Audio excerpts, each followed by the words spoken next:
Feel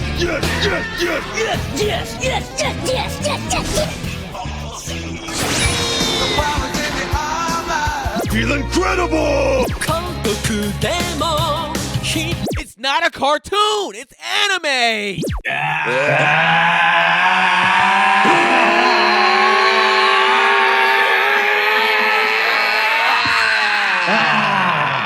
I was going close to the camera. I didn't know. I didn't know that's what we were doing on that part. Nah, you do whatever you want to do, man. Everybody, welcome to another episode of Animeshun. The squad is back. Myself, Brennan, Ice, Rob. We got a special guest today. What up? The homie Tahir, man. We bringing him in. Hey, guys. What's going on? Yeah, how you doing, Tahir? I'm super excited to be here. Oh, you gonna proper shit? We gonna break that proper shit, man. I know you did. I'm super excited to be here. I am very excited to be here. I was trying to do it like anime. I am so excited to be here. You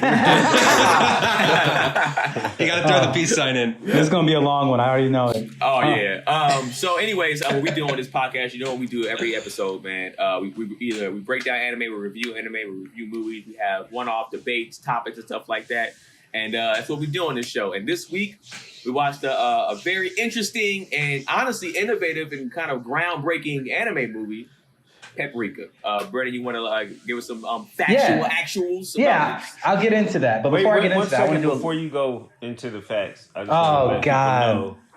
Wait, are you on my side this week, Brennan? Are we still? I don't know. We'll see. I don't know. I guess we'll figure it We out. have to find Yeah, out. I'll be on each other's side next week for the next podcast. Okay, so we got it's on a hiatus until we pick back up. Blades of Immortal. Yeah, okay. Well, before we get anywhere, I just need everybody listening and to hear to know that this is the greatest fucking anime podcast in the entire world.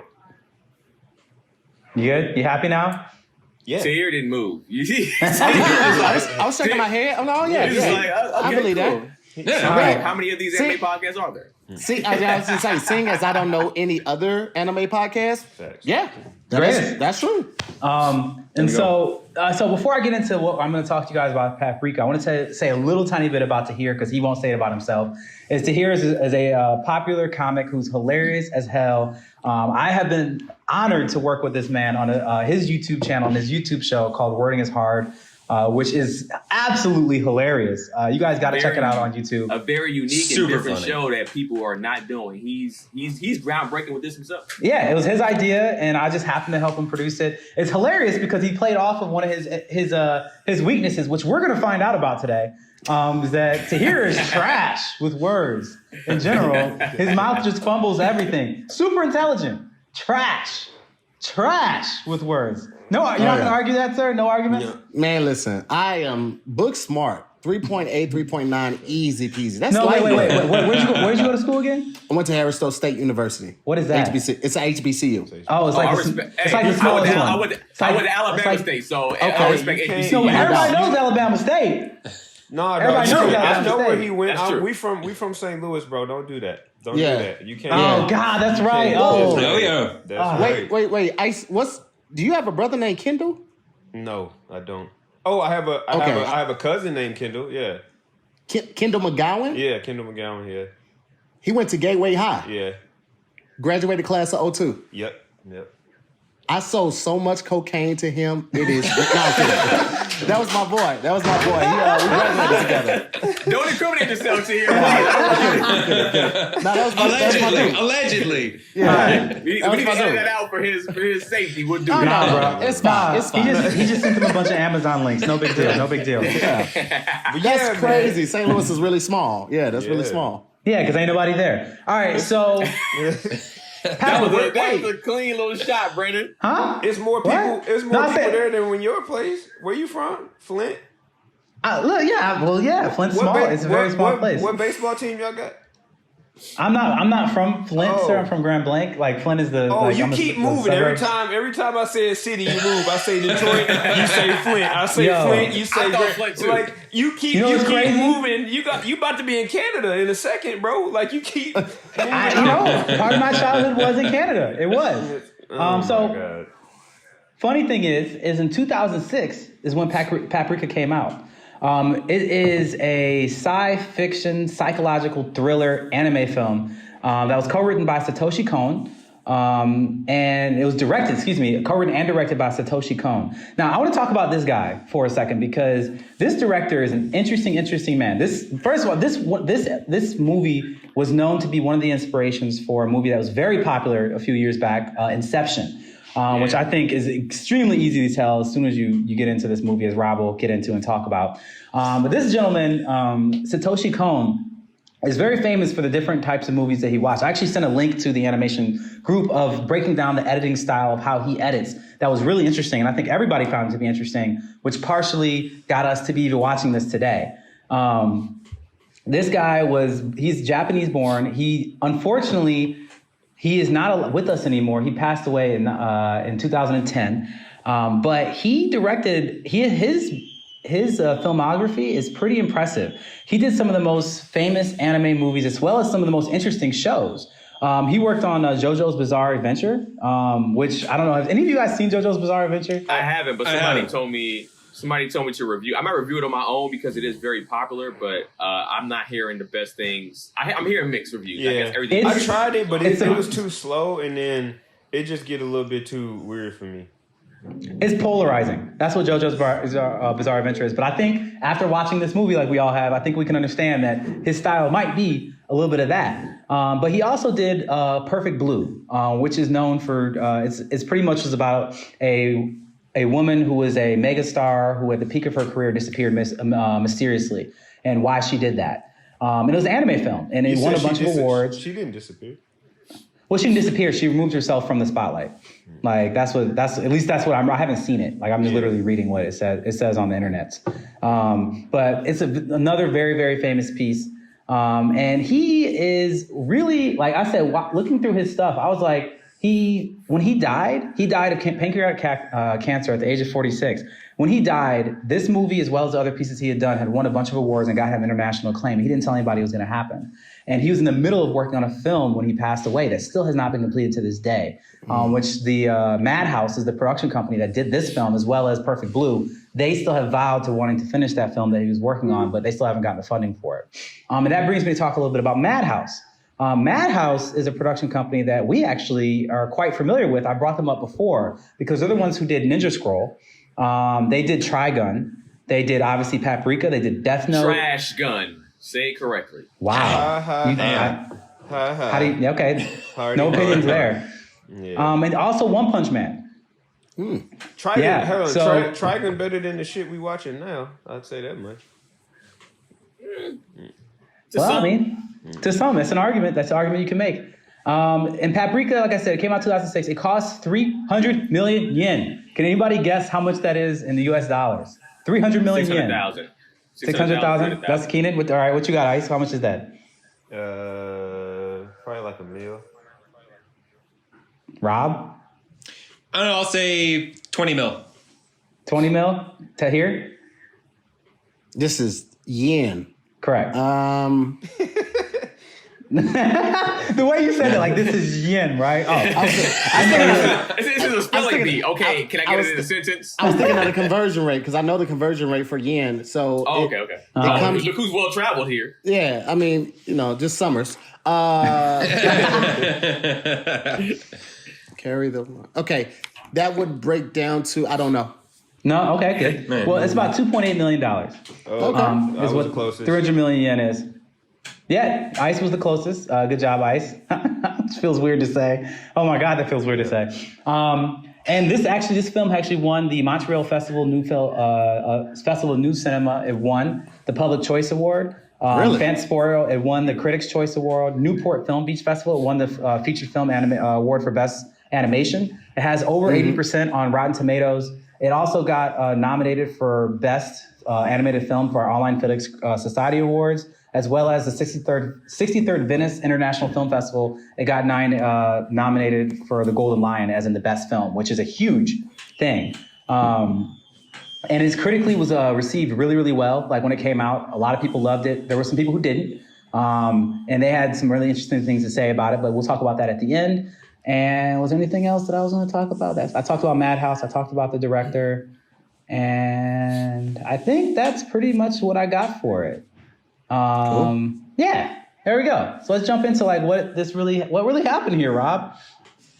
Well, they threw us really right into it. This one starts off with starts out in like a circus scene with clowns going around, the 3-ring circus, everybody doing their tricks. We've got tightrope walkers, all that, and in the crowd we meet this guy who's one of the main characters. He's this detective, and he seems to have like an earpiece in. He's looking for somebody, and all of a sudden he sees somebody down in the ring that he recognizes, and he's like, oh, like that's a friend of mine. I know him. But then that guy points him out in the crowd, and everybody starts looking at him. He's got the spotlight on him. And then all of a sudden he's in the middle of the ring, and I'm immediately like, what the hell is going on?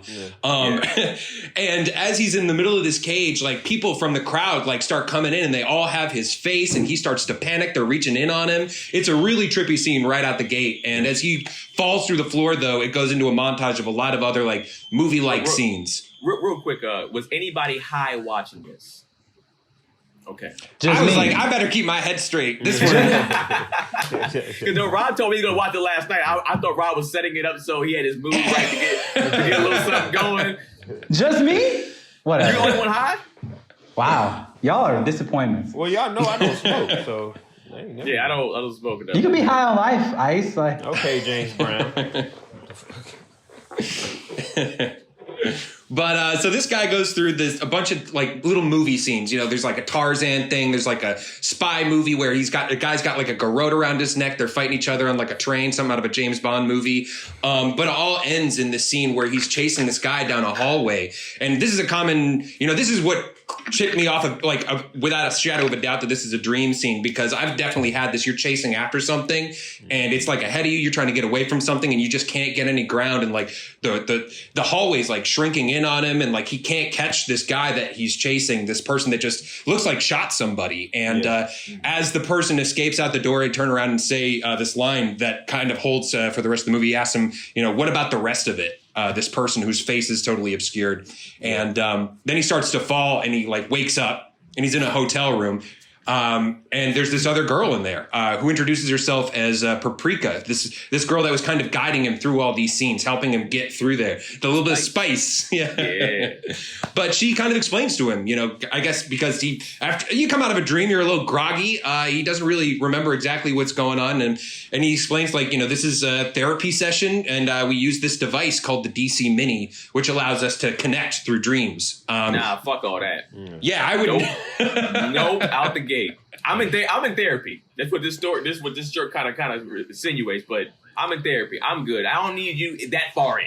I'll say is that off the bat, even in that very first scene, I didn't know what the hell was going on, but I was still entranced with how beautiful the animation was. I was like, this looks really good. Like, I don't really know what's happening. Obviously, it has to be a dream, or I've smoked way too much today. But this is really pretty. That's what I was thinking when I was watching it. It's funny. I knew it was a dream. It just reminds me. It reminds me of how like I just put it together. I was just like, oh, this is how like when you fall asleep with the TV on. You fall asleep with the TV on, and you're like, oh, what the hell? All of a sudden you in the jungle, and all of a sudden you getting shot at. You're like, all of a sudden you fighting a monkey. It's like, how is all this happening? You wake up, you like, I fell asleep with the TV on, and they like meshed all my fucking dreams together in these TV shows that might have went through or whatever like that. That's how I looked at it from the beginning. Yeah. From the beginning, I was like, this shit's stupid. This shit's stupid, bro. I took it back to try to see if I missed something, if I wasn't captured. And because like I had a drink fix that I was about to down, but I was like, nah, this ain't gonna be one of the ones that I can like. First of all, anytime I watch an anime, it's all hands on deck because you have to read everything. The moment you turn your head is the moment you miss something that is integral to the plot, and the rest of the time you're trying to catch up. So I was like, I ain't gonna drink, right? So I watched that first scene. Keenan doesn't read anything. Yeah, he watches the dubs. He watches. No, I don't. All he does is watch dubs. I watch. That's 100% a lie. So not just. But I did watch the dub on this. You watched the dub on this? Oh yeah. I don't watch that. Because here's the thing. It is when you say that I only watch dub, that's 100% a lie. That's not what I only watch. You prefer dubs, right? No, I don't. I said that too. I don't prefer dubs. Okay. We've had this argument 1,000 times. Uh-huh. I only watch dubs when I got to multitask. And except for this movie, because once I was told it was so trippy, I was like Tahir, I was like, I'm not about to sit here and try to, bro. No, so I was like, let me watch the dub version. But everything else, like a lot of other stuff, I do watch the sub of. That shit. Don't let this man lie to you. He watches dubs. Don't let this man lie to you. He watches dubs. I do watch dubs, but I don't watch only dubs. Okay. All right. All right, Rob. So yeah, I mean, so she's explaining what the technology is, this headset that they wear that allows them to link up and share dreams, very Inception. But she asks him, like, they're watching the video of the dream, like the playback, and she's kind of just asking him, like, what's this about? What's that a reflection of? And she asked him about the scene with the guy that looked like he'd been shot falling down, and he's like, yeah, I think this is why I haven't been getting any sleep. Because I've been obsessed with this case that I've been working. I can't find the murderer. And she's like, all right, well, we'll keep working on that for next session. He's like, all right, well, when's that going to be? Because this was, fucking crazy. And she gives him a card and is just like, we'll talk soon. And then we get into an opening montage where it's, kind of more the same trippy, like nonsense of her like going in and out of different things. Like this is kind of the part of the video that Brennan had shared that got me interested, of her just like, things would wipe away and then like she'd show up somewhere else, and like it was very fluid in the way they just sort of went through the scenes and was very dreamlike, in that the transitions, one thing would stick but like everything else would be different. That's actually one of the like you said, Rob, this is one of the main reasons why this movie actually is super famous. Isn't just because it inspired Inception. It's more about the use of transitions to get from one space, one scene, one thought, one feeling, one perspective to the next, that have like a cinematic effect. Like the most interesting one to me is like when they're outside of that store and the skater goes by and she walks one way and he skates across her and she disappears and then she's on his shirt and then and then the shirt goes into the camera and then that's a whole different scene. Things like that where it's just like, yo, like what was that? That was a transition? Like what was that? Like that was incredible. That wasn't just a transition. That was him being high as shit saying this would be cool. Let me fuck with the audience. It was cool though. That's what I'm saying. There was like this thing. This is one of those movies that if you broke it down and said like, yo, like there's a bunch, like 1,000 little tiny moments in this movie that were amazing. Like easily, this movie has that. But as a cohesive piece, it's really hard to comprehend the first time you watch. At least it was for me. Yeah. I mean, no, I was saying that the cuts and everything was crazy, but I don't think that can't be weed. That's LSD. That ain't no weed. That's hallucinogens.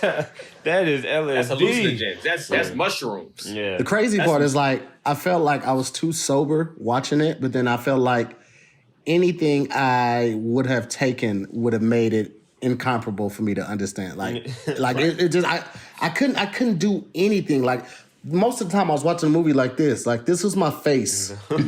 Yes, exactly. Yeah, me too. The whole time. For an hour and a half.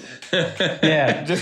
I'm like, if anybody watched this high, how the fuck did you watch it high? Because I was fucked up watching this sober. Yeah. Easily. Yeah. Yeah, a lot of stuff going on. And again, they kind of throw us for a loop here, even just revealing that Paprika is like kind of just an alternate personality. During this montage, it ends with her like driving a car, and as she passes a car, she turns into a completely different person. This doctor with a total, like, not an entirely different look, but with dark hair, definitely seems to be a little bit more somber, straight-faced. And this is Dr. Chiba, and she's on to work to this lab where she works on the DC minis. No, stop. Okay, listen, man. Okay, so at the end, that's sort of revealed too. But it's like, I thought that she was only Paprika when in DC, what is it called? DC Mini. The DC Mini. Yeah. DC Mini. I thought she was only Paprika then, right? So like, how did she leave the place and then get in the car and drive it and then turn? Dude, this movie was like, nigga, what? Like the whole time. Like, come on, man. Like, that's our title for this episode. Right there, nigga, what? Exactly, bro. Like, that's come the alternate title. The title they couldn't mass produce it. Like, no, that's a good point. No, but that's a good point though. Like, you're right. Like, I didn't know what Paprika was. Like, it took me a long time to realize that they were the same person. Like, me too. It was at the end. Yeah, like 2/3 through the movie, I was like, "Oh, that does look like her." Like, yeah. Yeah, for sure. But I'll try to put this out as clear as I can because there's definitely a lot of twists and turns that like watching the second time, watching some YouTube videos cleared up a lot for me. But she gets into the office and she runs into another coworker, this big guy, Dr. Tokita, as she's like just going to get to the elevator and he's like taking up the whole doorway and she's got to like help him out. Yeah, and just know that anime is not friendly to fat people. Not at all. No. They are not. No. They would dog him out, as you saw in this. She was flaming They the took fuck out of some him the whole time. Oh man, she was. Do you need to eat that much? yeah. That whole like- eating and he's scene was crazy. Oh, in the restaurant, Yeah. He just kept going, whose is this? Whose is this? Whose is That's this? mine. Why raise your hand? We knew it was yours. Dude's a nervous eater, I guess, you know? He's just Yeah, that's what it is. But he's a nice guy to her though. Like he gets out of the elevator, like he's referring to her like in a nice way, and she's like, "Don't call me that. Like, what do you want?" And he's like, "I got bad news. 3 of the DC minis got stolen, like right out of the laboratory. You know." So she just shows up to work, and this is already a horrible day. But it turns out like it's not just that they're DC minis, but they're prototypes that have like. They don't have like the parental controls on them. They can access like any of the other ones. They can access like dreams of people that they had been once hooked up to. Like these are super powered and they're out on the streets. First of all, let me ask y'all a question. Do you not think this device was even a good idea to begin with? No. Yes. 100% no. Not at all. No. Hell no. What the fuck are you talking about, Brennan? Right. Maybe for therapy. Not like even for a therapist. But I don't think the risk reward is not. Exactly. It's never that. It's you have to think of the pros and cons and make something. Guys, and guys. there's a lot of cons to this shit. Hey guys. With great power comes great responsibility. All right. So this is I'm sorry. Get the fuck out of here, Ben Parker. Listen, I'm sure when guns were first created and available for public sale, somebody's like, "Yo, we don't need this. We have rocks and knives." And somebody was like, "Man, shut the fuck up and give me your rocks and knives." But I feel like for therapy, like from a therapeutic use of like helping somebody who has repressed memories of something that happened traumatic as a kid, and that's why now they can't love somebody properly, or you know they are only addicted to sex or something like that. I can see the benefits for that, but other than that, it's like what? Addicted, bro. Yeah, I think it is because we already have stuff in place that helps people with therapy, that helps people through that stuff. It'd be different. And we're in the if we middle of an opioid epidemic. You know what I'm saying? I'm not trying to be insensitive, but what I'm saying is, let's just find another way. That's all I'm saying. Because, like I said, another way. It's risk reward. You got to think about it like the risk of that. The reward is okay. You help a couple people. That's the reward. The risk is like, fam, you can create getting people dreams, turn people into serial killers, say the wrong thing. Like you can create a fucking firestorm off of that. Well, if you can do all that bad stuff, then we don't even know what the possible upside could be, though. Like the thing is, like Tahir was saying, just like, I let you talk. Hold on a second. So I was saying is that if you can build that kind of like world in a negative way, that means you could probably do the same thing in a positive way. But we've already done this. Imagine having like dope group dreams where it's just like, yo, we're playing 007 in our dreams, or we're doing a strategic planning meeting in our dreams because we don't have time during the day. So we're all literally just gonna keep working at night if we wanted to. But if we that believe what we're reward is doing. still doesn't outweigh the risk. Because you think about it, we already have stuff in place to help people through this stuff. It'd be different if we didn't have no. I feel like this argument could be made about anything. It's like if motorcycles got invented today, they'd be illegal. You know what I'm saying? It's like you could say that about almost anything. It's like it's just like, yo, it's a great power. So if we use it responsibly and put the right kind of parameters around it, like alcohol is a poison that kills more people than almost anything else on this planet.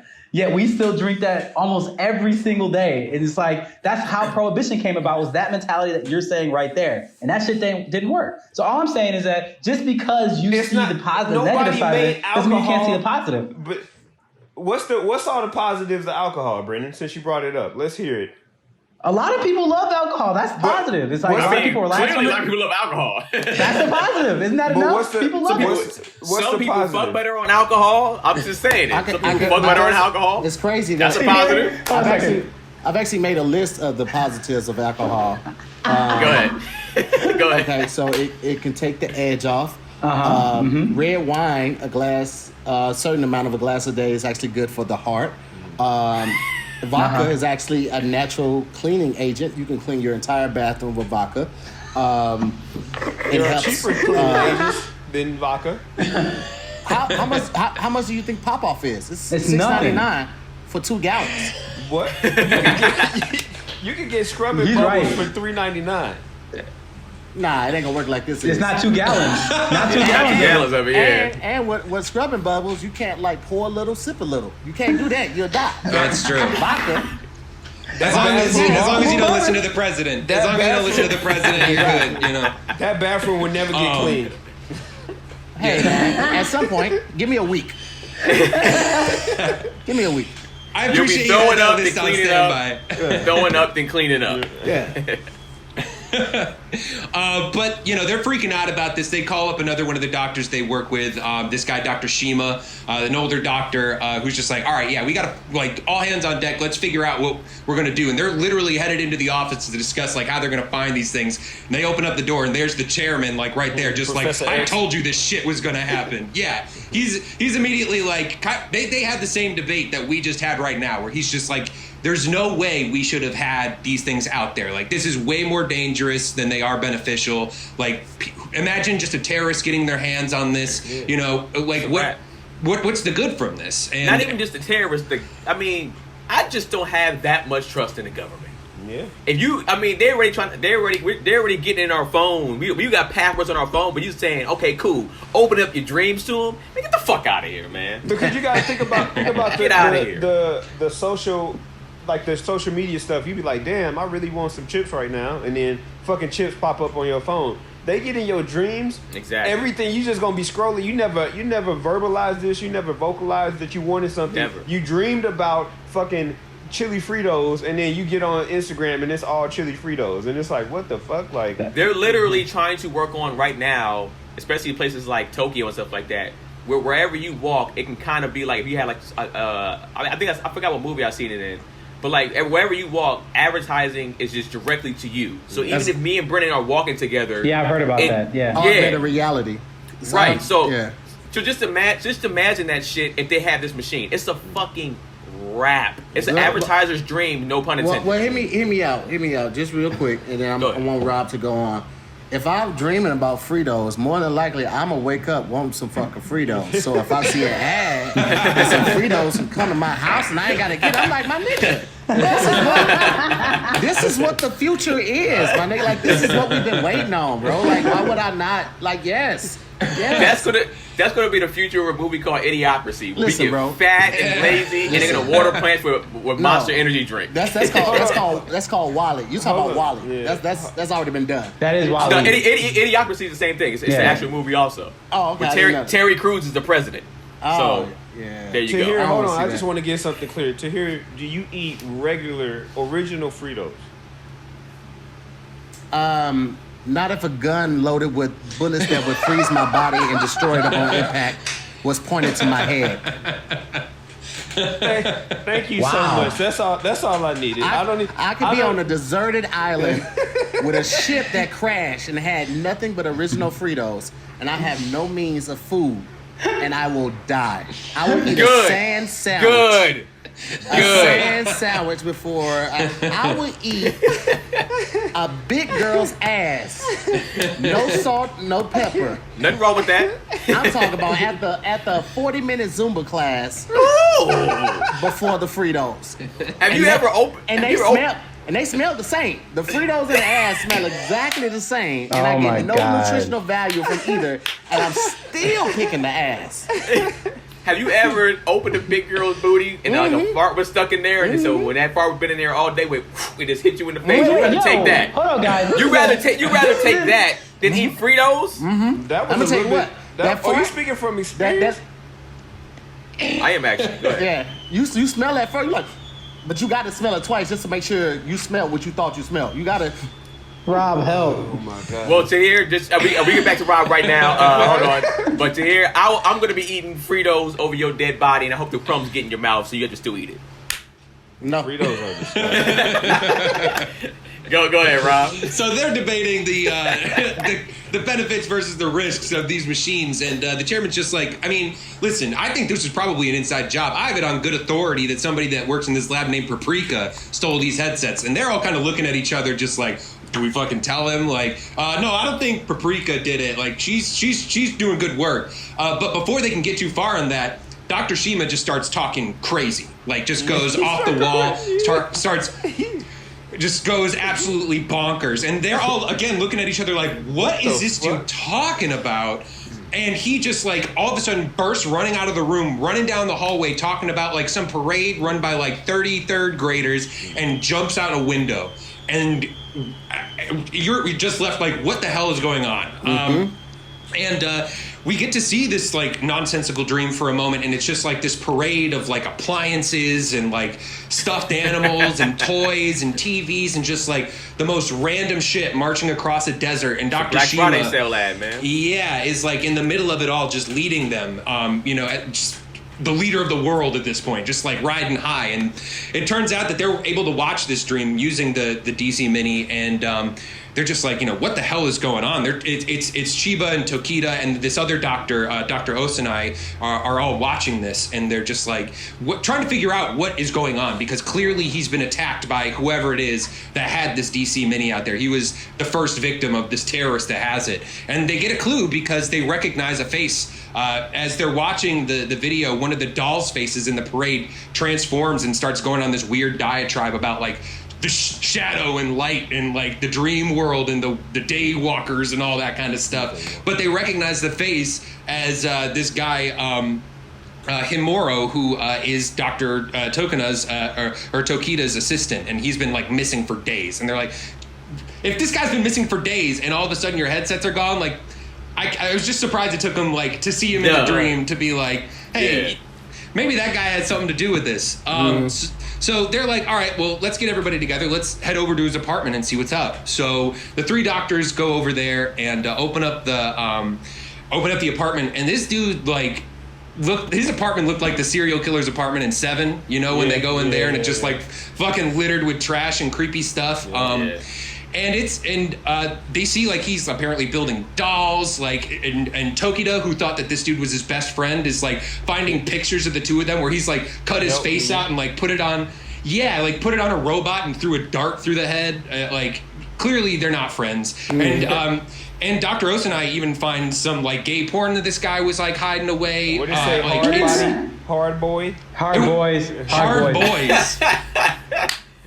I didn't even notice that, to be honest. I didn't even notice that. It's hilarious. Hard boy. Yeah. You probably just like subconsciously were just like, I get it. What? Oh, good one, Brennan. That's all I got. But it's Dr. Shiba. She's walking through. She ends up having a vision like where there's this doll behind her that like the doll from the parade is like poking its head out of the closet, and as soon as she turns around, like it puts its head back in, and I'm just thinking, fuck no, like I'm not going in that closet. There's no amount of money on the planet you could pay me to go in that closet. But she goes in. And she starts investigating, and this is another moment where it gets sort of tricky and trippy and kind of confused me about like who Paprika is, because she's like there as like this kind of ghost form. I think representing that these two people, like her personalities are kind of split between her waking life and her dreaming life, but Paprika's there to tell her like, hey, like watch out, be careful, this is a dangerous situation. And she should have called the other two over there. She's just gonna go down there by herself and be like, hey, I'd be like, yo, fam, there's some shit over here, dog. Like, we gotta come as a unit. Like, don't do no solo missions. Yeah. And so, yeah, she goes down to the closet and or down the ladder that's in this closet, and she finds this hallway, with a bunch of like drawings on the wall that leads to this like abandoned theme park. And as she's walking through it, she can kind of see the doll leading her in all these different directions. And finally she sees it like sitting on some stairs just over a guardrail. And as she's walking over to it, she goes to hop the guardrail, but as soon as she does, the whole thing fades away, and she's right about to hop over a balcony railing and plunge to her death when Osanai comes up and grabs her right before she plunges. And like that was almost a wrap for her there. That would have been a quick movie. Go ahead, Tahir. So during that part, she was climbing down the stairs, going through the hallway, coming to the amusement park. Like, it never hit her, like, damn, homie stay on the 4th floor of an apartment. How is all of this connected? Like, it never hit her, like, yo, maybe I'm in a sequence. I need to be still and call for help. Like, I like that part. I just was like, what are you doing? Like, what are you doing? You want to die. I was so many times I hope she died because I was like, yo, you asking for this. You asking for this for a first name basis. Hey, Death, what's poppin'? You know what? This is what I respect, and this is what I sometimes like I get annoyed about with anime too. This is your first time even experiencing this, and you're like putting like process of elimination together, being like, wait, hold on, something's not right here. Whereas here they're just like, I'm gonna go for it. Yeah. It's like. Yeah, I get it to progress the storyline. They have to do it, but it's like, yo, come on, like common sense. Like come on, bro. Like you see how small their apartments are. First of all, the door swings outward, and it ain't got no secret layer if your door swing outward. It's just too easy to get in there. Like I don't trust none of it, bro. I don't know. And then another thing, and Rob, maybe you'll explain this later on, but like, how are they being snatched into the dreams from reality if they're not connected to the DC mini? That's something I still don't get. Yeah, so that's exactly what they talked about in the next scene. And they kind of buried it in a bunch of science mumbo-jumbo. But, like, you know, they're all shaken after this. Toki does, like, you know, this is when he's pounding the food, just, like, stress-eating it all because, like, they just had a near-death experience. Because they're freaking out because of exactly that. They're, like, somehow... like they were able to tap into her without even her being connected to it, without her being asleep. And what I got from it is that they were saying that because she used the machine so often, it's like it's one of those things where it's just kind of in tune with her. So like because the machine is like gaining power and being able to like tap into other people's dreams, it can now tap into people that have even just used the machine once, it seems like. But because she had used it so often, the person that's used it most, she's one of the most susceptible, including apparently the professor. But Brendan said it's cool. Let's do it. Let's rock with this machine. Hey, look, great power comes great responsibility. You build it so it can't do that. You can't just say that for everything. Like the risk reward is not even on the same level. To me, not even close. It's not even close. You don't know the reward. It hasn't been fully defined yet, but you already talked exactly. About it. So why? I'm just saying, like that means we just need it. That just means we need to know more. And that's what that means. You're gonna kill hundreds of thousands of people in the process for finding. It would never go to the public. Oh, nobody would know. What? How many guinea pigs are you gonna go through? Somebody will know, because people be getting fired every day, B. Right. Like, even if they fired a custodian, you gonna be like, man, you ain't gonna believe what they was doing over there in that bullshit ass facility. Thank you. That shit, they can look in on your dream. Tahir, I thought you were on the side of science here. What happened? I am. I just think that it should have been. It can get out. That's all you said. It can get out. I feel like it needs to be parameters on it. Like, it needs to be able to just look into dreams. You did not. Well, it's like, there's that Jeff Goldblum quote in Jurassic Park. Your scientists were so obsessed with whether or not they could, they never stopped to think of whether or not they should. Yeah. You know, like you can make something doesn't necessarily mean that it should be made. Why? Yeah, that's true. Yeah, why? It's amazing. Good job, Rob. Or sometimes something that was made that was good, you know, they did weigh the possibilities. Like, it still ends up being bad. Like birth control. It's great for blocking babies, but now niggas going raw every day because. Hey. Wow. Hard to argue.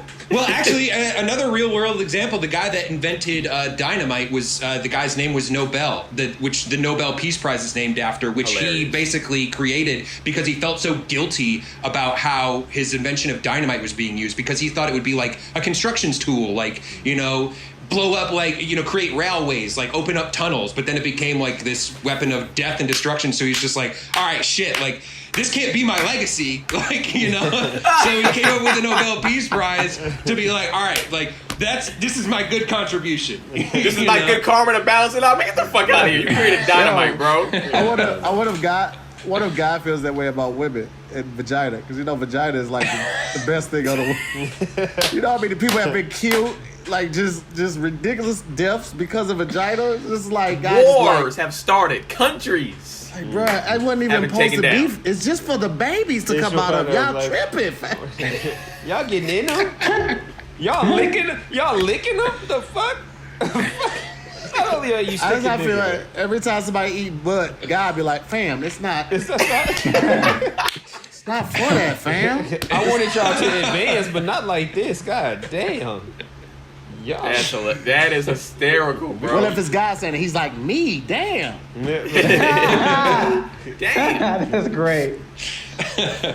So after they leave the restaurant, their next plan of attack is to get into the Dr. Shima's dream, try to wake him up. So they do send Paprika in there to try and figure out what's going on, to confront Humero. And as she's talking with him, he's calling. Humero appears again and is calling himself like the protector of dreams and all this stuff, talking kind of more about like the same stuff the chairman had been talking about, how science shouldn't be interfering in the dream world. And she starts to get a little suspicious of like whether or not Humero is even in control of all this, and eventually is able to wake up Shima by, one of those things like if you've ever had a dream where like, oh, like this is where you die, instead of dying you wake up. So it seems to be like she does a similar thing where she like makes him inflate to this like huge level where he just pops, and then that's enough to wake him up out of the dream. That was a wet this dream. little I don't scene give a fuck what nobody say. Yeah, that was her giving him head, and he was like, That was a wet dream. That was definitely a wet dream. It was something different. It's definitely something different. Yeah, it's a weird ass working relationship for sure. But he woke up and Dr. Chiba's there in the room with him, and this is kind of where it came a little bit more clear to me that they are the same person. In that, she was using the DC Mini to help him out. He even mentions like that she'd helped him with his depression, using them for the therapy, and kind of looking at stuff after I watched it and watching it a second time. They kind of explain here that Paprika's and Dr. Chiba, the same person. They've been using the DC Minis like outside of work for these therapy sessions illegally, which is why when the chairman shows up and it's just like, hey, Paprika's got one of these, they were like, oh shit, like nobody say anything because we don't want this getting out. But as they're wrapping that up, the Dr. Shima gets a call from the detective guy that we saw at the beginning of the movie. Apparently that they were their old college buddies. So he's like, this guy's on the up and up. He can keep a secret. So he's having some trouble sleeping. I'll hook him up with this therapy stuff. So he's just like, hey, how was your experience with the dream therapy? I was Paprika. And he's just like, dude, like, you have no idea. This is so great. Like, I'm so excited. Like, when can I do this again? So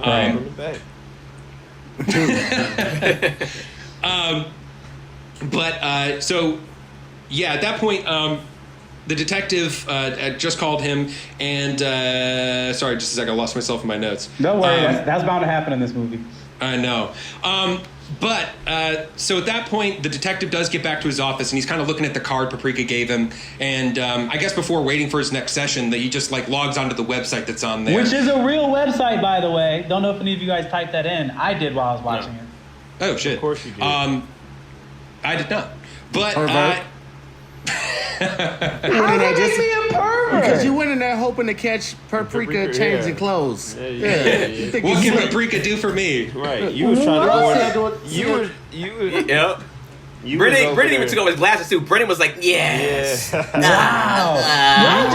Y'all just on one. Y'all keep bringing up sexual things. I literally said that this non-sexual moment in this movie put up a non-sexually motivated website that's in the movie that's used in a non-sexual way that has nothing to do with her when he logged on to it directly. Right. And I I went to that website and y'all assumed something sexual about it. You was over there eating virtual ass. Shut your ass up. That's what you was doing. Wow. She said when the detective sat down, he was like, "What is this place?" She was like, "It's whatever you want it to be. It's a restaurant. It's a date night. Rob, don't we can you fuck agree in the with bathroom." That's exactly She what she said. whatever. She didn't say that. Exactly. She didn't say that. It was insinuated. Exactly It was what she insinuated. said. It was insinuated. Well, what if I didn't And want then something? Y'all assuming that's what that you was y'all like, know what my heart is. I know what I need. Yeah, we are. I Brennan. need some virtual ass. And that's what you went and got. Wow. Am I? This movie that thirsty? Like, is that really what it is? You're like, Brennan is so thirsty that watching this weird ass movie, Brennan gets horny. You the only one of us out of the five that went went to the website. just to see if it was real. You know what? Please continue, Rob. I'm about to. You shut up too, Tahir. I see your ass. You had the same wet dream homeboy did. Fuck all of you. So the detective meets up with Paprika there, and she explains exactly that. But they kind of get a drink, and they're just having a conversation. She starts to ask him some questions, kind of get to know about him, ask him if he's had any progress on his case that's been keeping him up, and also starts to ask him some personal questions, just like, you like movies? And he, like, a simple question, he freaks out. He's like, no. He freaked out. Never movies. Yeah. I do not like movies. I do something was up. I've never in my life met anybody that's hated movies. Yeah. They might not watch them a lot, but they don't hate movies. Yeah, there's a movie. There's a movie for everybody. It's too diverse of a thing. I mean, you ever talk to a Jehovah's Witness? No, I never give them the time of day. I always act like I'm not home. Jehovah's Witness, they don't like movies. Yeah, I didn't know that. movies. The only way I can imagine, But she takes him out, like she leaves the bar at one point. Like, well, I'm blind. Like, I'm blind. I don't mess with movies. But go ahead. What? That's fucked up. That's the only way I can imagine outside of for religious reasons. Somebody's like, I don't like movies in general. Brennan, that's not funny at all. All right, that's it not wasn't funny. supposed to be funny. You're fucked. That wasn't up, supposed to be funny. I worked at a movie theater for like 4 or 5 years, and I'm gonna tell you something. They have a lot of vision impaired stuff for blind people, so they can enjoy a movie. Actually, Well, then I didn't know that. As somebody that hate all of you. As somebody that has glasses, you should not. You're damn near next in line to be blind. So stop talking shit about blind people. Man, that's fucked up. It's like every word that comes out of my mouth. You did this, Brennan. Talking? All right, cool. Brennan, let me tell you something. That was a bad joke because you did it on Stevie Wonder's birthday. It wasn't a joke. It's Stevie Wonder's birthday today, and he don't appreciate that. It wasn't a joke. And he does not appreciate that. So you're a jackass for that. Ray Charles is rolling in his grave right now because of you. You bald-headed bitch. Man. Wow. What's wrong with you, bro? Y'all. What side did he roll to? I don't know. Y'all are real sensitive. No, I'm not. Keenan is turning the tables after last week. He's just like, feel this shit, Brennan. He didn't really roll, Keenan. He was just like this in the car. Oh my god. That was really funny. That was good. Well, y'all watch the podcast. When y'all watch the podcast, y'all see what Tahir's doing. So you have to watch the podcast to see what he's doing. Hysterical. Tahir, Oh my wow. Wait, Tahir can do that? Okay, I'm done. That's my type of humor, Tahir. I'm fucking with it. I love it dark. I'm not listening to y'all no more. Go ahead, Rob. So she's asking him, why do you...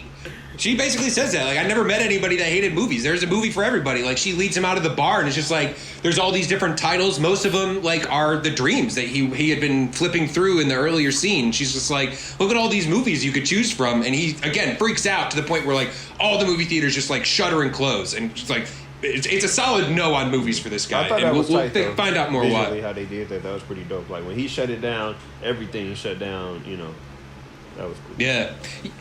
But at the lab, there's another attack. 2 more of the scientists that we had seen a little bit earlier in the movie are freaking out now, like pushing people over, knocking them out of the way. We even see later that like they're even like hurting themselves or other. They got like broken like brooms and stuff and bleeding and shit. And the chairman is like calling them into his office and is just like, I'm pulling the plug on this. Like, this is no good. Like, something is wrong. It's just out of control. They went down the hall and literally whooped everybody's ass.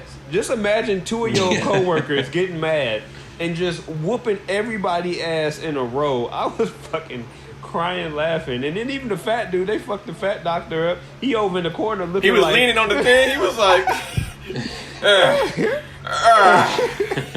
like, damn.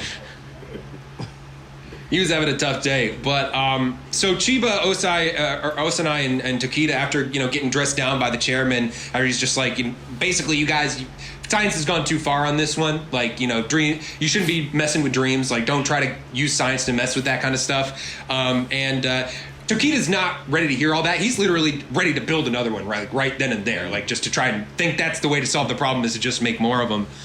He's childlike minded. Yeah, and that's and that's what she says. Ashiba is explaining to Osanai, like, he's a smart guy, but he's a child trapped in the body of a man. Motherfucker's body. That's what they said. The body of a mountain, you mean? Fuck. And he's like, he's getting ready to build. He takes off his lab coat and, true to the childish nature, I mean, he's wearing a shirt with the dancing robot on the back that she immediately recognizes from that vision she had in the theme park, and she's just like, where did you get that? So that leads them to the real life like theme park that they had been that she'd been led to, this place called Dreamland, and it's a complete like 1-for-1 matchup, except everything's totally overgrown and looks abandoned. And the three of them are all there trying to make their way through the theme park, and sure enough, they find the doll sitting right on the stairs where she had left it. And she tests the guardrail a little bit more this time before she hops over. She thought about it. Smart this time. But she hops over and she's looking at the doll, and Paprika, I guess her like spider sense, like pops up right behind her, just like, look out! And right above her, Humiro just comes falling down and just like crashes right through the glass, like totally out of it, like lands on the ground in front of him, and by all purposes seems to be either completely dead or just like brain dead or something. And not only that, has somehow like merged physically with the DC Mini. The thing is like inside his head and like that was moving terrifying. around like tentacles. Which it absolutely was terrifying. And they cut to them like bringing him to back to the lab. They're doing an operation on him to like cut it out. But as the detective is now being brought in on this again because of the attacks, he's apparently now been put on this particular case. And he's talking with his old buddy, Dr. Shima, and he's explaining like, Humiro got a hold of these things. They attacked these two people, kind of an open and shut case. And the detective's like, yeah, sure. Like, basically, I'll put that down on paper, trying to help his old college buddy out. Like, I'm going to keep things quiet. And as they're discussing the DC Mini, he gets to meet both Tokita and Chiba. And when he meets Chiba, he's immediately like, I know this girl. Yeah. Like, I've met her before. Like, he's like talking with Tokita, but looking at her and just clearly trying to get her approval. But during the scene where he's talking with Tokita, we get a little bit more of his grand idea of what this is even supposed to be, is that people sharing dreams, being able to share their imaginations, making one world vision. I guess like his idea with the DC Mini is maybe if people can share ideas, maybe they'll understand each other a little bit better, and there can be better understanding and peace. I'm going to give him the benefit of the doubt on that. I'm not really sure who's going to come of this. Not worth it. But the detective's like, he and Dr. Shima are walking out, and he's basically like, listen, man, I understand this is a secret. Sounds like there was an accident that happened, and I'll just put that down on the paperwork, and, we'll be cool. And they're talking a little bit more about, like, oh, like that girl in the office, that's Paprika, right? Like, yeah, and he kind of confirms that, Dr. Shima, and they're talking about the device, and little do they know that the chairman is like fucking sneaking, like going like parallel down the same like garden walkway as them, and just like like pops out of the bushes. How do you do that in a wheelchair? That shit was motorized, How do you sneak up on people in a wheelchair? They gotta make noise. Talent. He hit that corner so tough. He was on Cheaters or something. Like, I got you, bitch. Like. Yeah, but he's just like, I mean, he uses that opportunity to yell at Shima to just be like, man, like you're reckless for not, controlling Tokita's genius. Like they're talking about Tokita's genius, and he's like, yeah, but you're reckless for not reining it in because he's too mature. He clearly didn't think of the repercussions of what this could be, and you didn't do enough to rein him in, and now we have this huge problem. And so, that's a little awkward. But on his way home, the detective, this part got a little confusing for me. I kind of read it as the detective, like he got attacked or something like that psychically while he's in the car on his way home. Like maybe, whoever it was controlling the DC Mini, like clocked the detective and knew he was on the case. Like, oh, this is another loose end that now knows about these headsets. Let's get on him. So he gets basically attacked. And back at the lab, Chiba goes into Tokita's office and gives him a total dressing down. It's just like, it says basically what the chairman is saying, that you didn't consider the ramifications of what your invention would be. You didn't put the parental locks on that thing, and that's can cause this whole problem that we're dealing with now. You never really think about consequences or deal with the the criticisms you get. The only things that ever get through that layer of fat is the compliments you get and people calling you a genius. And she's tearing him a new one. She's roasting the fuck out of him. Yeah, but as that's happening, Shima comes into the office and is just like, hey, there's an emergency. You got to come like right now. So she heads out and leaves Tokita there, and he picks up one of the DC Minis. It's just like, all right, like it's kind of said wordlessly, but he's like, all right, I'm going to figure out what's going on right now. I'm going to get to the bottom of this. So he we do get from there, cut away and get into the detective's dream. It's kind of a repeat of the beginning. He's back at the circus, and it seems to be that he's living through the dream, but Paprika is in there and is kind of guiding him through it, asking him questions about what each thing kind of means and represents. And eventually, as he falls through the floor, instead of going through all those different scenarios, he's on like an elevator, and she's kind of showing him like, oh, these are all the different levels of your psyche and like what they represent. This is the adventure level. This is like the spy thriller level. And like they all do kind of represent different movie genres. But the one floor he doesn't want to stop on is floor 17 for some reason. As soon as he says that, all of them are floor 17. Yeah, they all turn to that. But it goes back into the hallway scene from there, where he's chasing somebody who's murdered someone. And, you know, in that kind of dreamlike situation where you switch perspectives, things are kind of fluid, they don't make sense. He realizes that all of a sudden he's the one that pulled the trigger, and the person falling down has got his face, and he's just like, I killed myself, you know, like. And I think what that's supposed to represent is more just that, well, we can get back into that later, but so he's having this sort of awakening moment, and is being as he's coming to this realization, Paprika's in a movie theater, like watching all this come to fruition, and is just like clapping, you know, kind of applauding his revelation, I guess. But from there, we go into Tokita goes into the lab and tries to use the DC Mini on Humiro, who isn't dead, apparently in just some sort of coma, you know, some sort of vegetative state. And he's just like, he wants to get to the bottom of this, so he hooks up to him, goes into that same parade scenario, but he's in the body of this robot, and tries to talk some sense to Humiro, and figures out like, oh yeah, maybe this guy isn't the person pulling the strings here, just like Chiba was saying. Maybe he is just a puppet here. But something really creepy happens as like the dolls start to take over, and they're just like, no, like Humiro's not in control of this. And in fact, we do, like, all you daytime dwellers, all you people that live in the daytime think like you're so smart, you come to our world thinking you can call the shots, thinking it's just a dream, but now we brought you here, like we lured you here, and now you're fucking trapped. And so he becomes a part of the parade and is totally enveloped in it. We go from there back to the detective's dream. Now he's like, you know, all dressed up like a fucking French director, explaining like camera angles, and she's just like, so you love movies, like, so something happened to you at some point that made you, you know, not want to make movies or watch movies anymore. And he's just like, he's still trying to figure out what that is, but he knows it's tied to something in his past life. He even reverts to like a younger version of himself, and it's just like something happened to me back then. But before he can come to any sort of revelation, the parade just comes crashing through the fucking movie theater, and she sees Tokita there, and it's just like, I gotta help him out, but he's totally lost to that, and she gets totally swept away in all this, and then the detective gets lost in the parade as well. From there, because they're not able to have the breakthrough, Chiba gets out of the dream and hooks up with the doctor, and they go back to the lab to basically check in on Humiro and see that Tokito's in the dream now. They know that he's somehow all fucked up and connected in this, and so their decision is like, well, let's send Paprika in there. Maybe she can, maybe she can sort this out. And so she goes in there, and this is another cool, like, very Inception-esque sort of scene where she's like, you know, diving in, and as the old man's like guiding her from the computer, like you see his face in the clouds, or like he becomes like the person on the sign, and he's like guiding her along as she's making her way through the dream.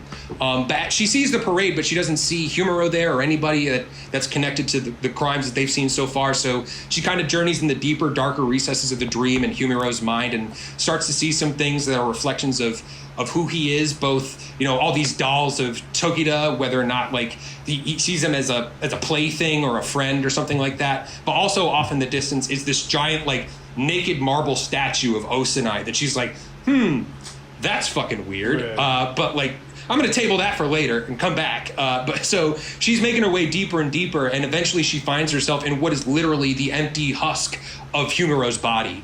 And as she's trying to figure out what that means, she's immediately attacked by some roots. And as she flies up, she sees that they belong to a tree that has like the face of the chairman as it's attacking her. And she just is barely like able to get away from him. And she wakes up, you know, on the table.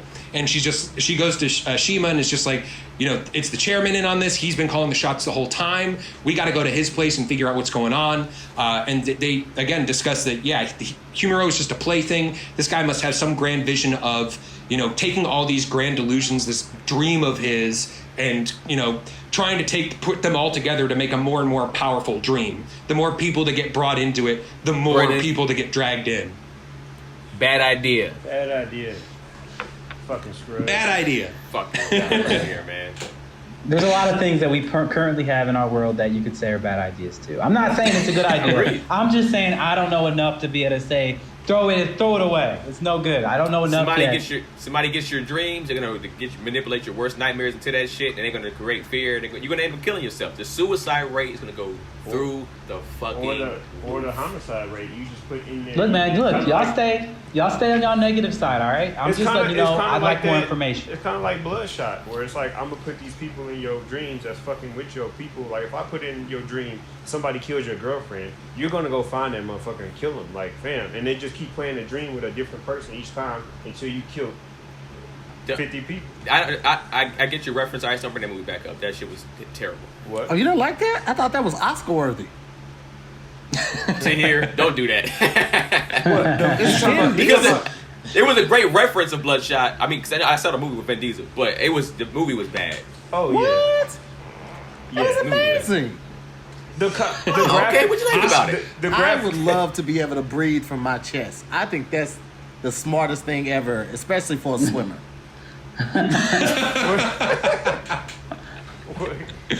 Genius. So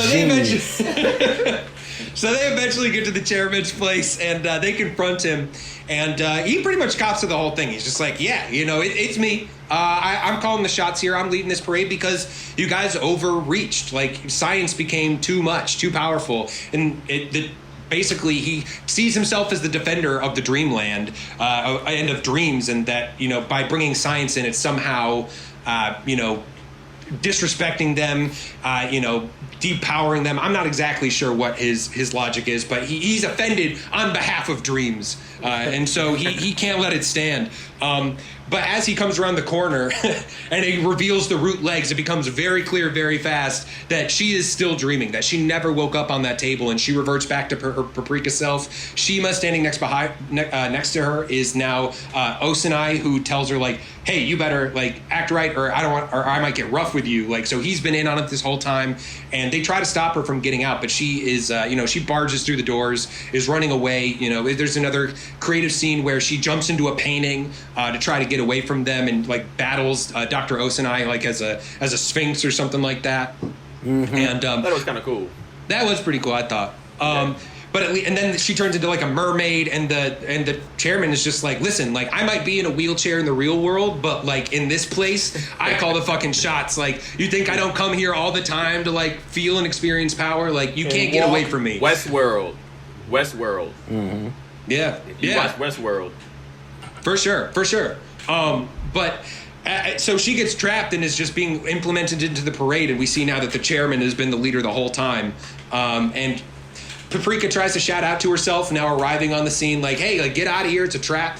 But before she can run, she's like totally enveloped in this like cloud of butterflies, which transitions to her being like on a table, literally with like butterfly wings pinned to the table, as Osanai is like this scene. standing over top of her. This scene. Go on, please. This scene right here.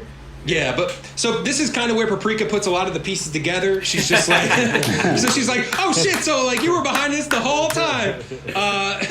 But she also is just like, she remembers seeing the statue of this guy in Humero's psyche, and it's just like you sold your body to Humero. You slept with Humero just so he would like get in on this plan with you, and because he's like feeling her up, like touching on her, just trying to be like, hey, like we're together now, and she's just like, I don't know, man, you're pretty fucking trashy. Like, you slept with that dude just to like, use him as your tool.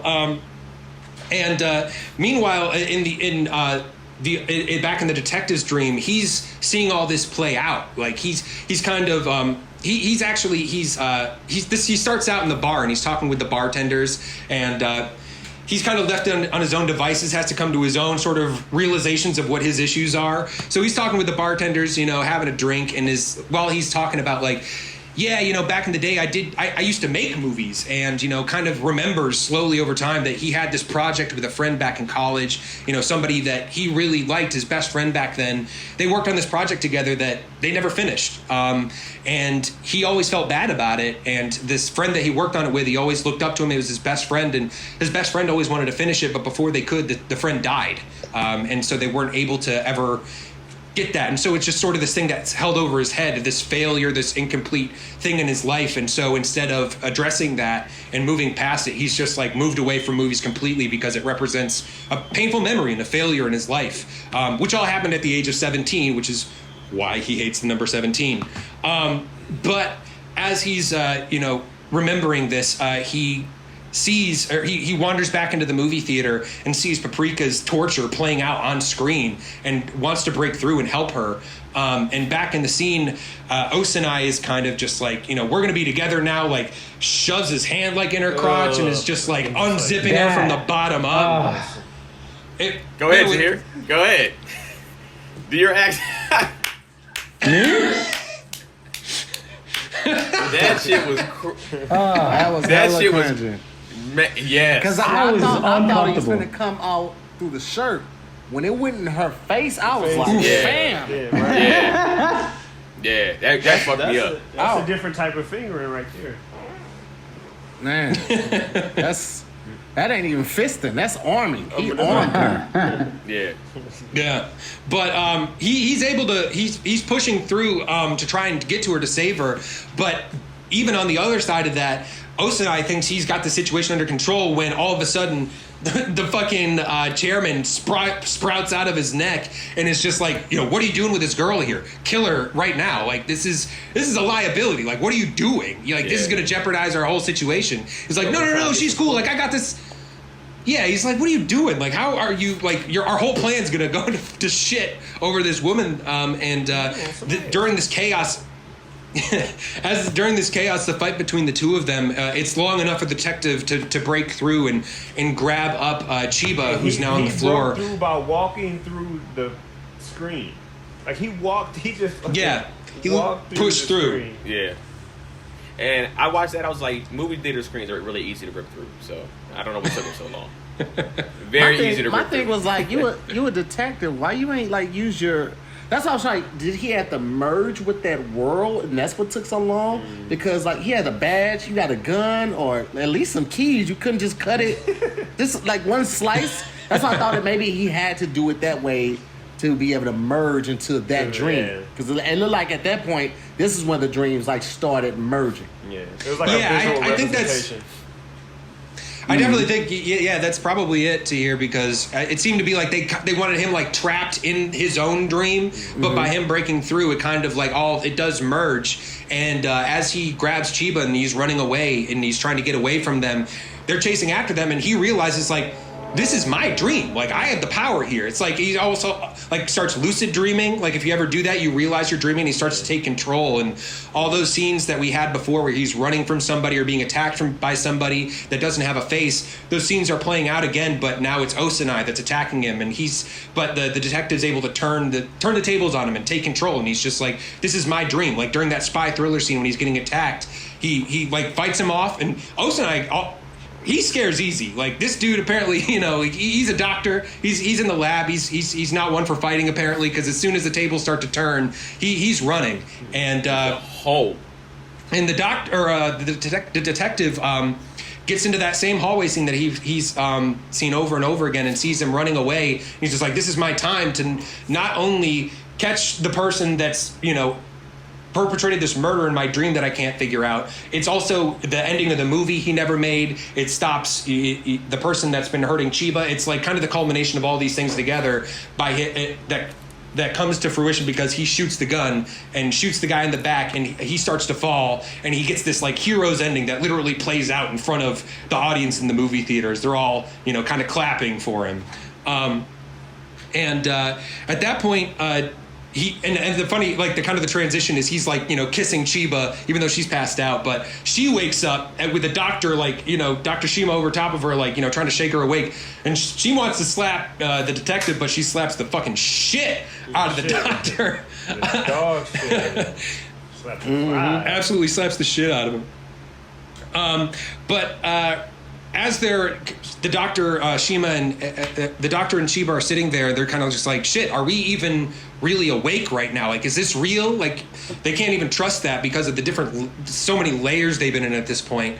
And they're like, well, the slap hurt, so must have been real. But as soon as that happens, fucking Osanai walks around the corner just like fucking bleeding out in like ghost form, just like, oh, the pain is real, it really hurts.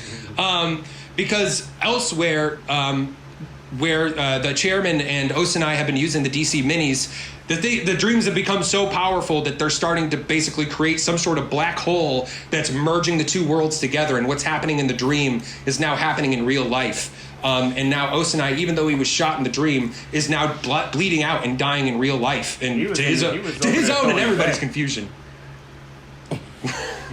Yeah, with the old man.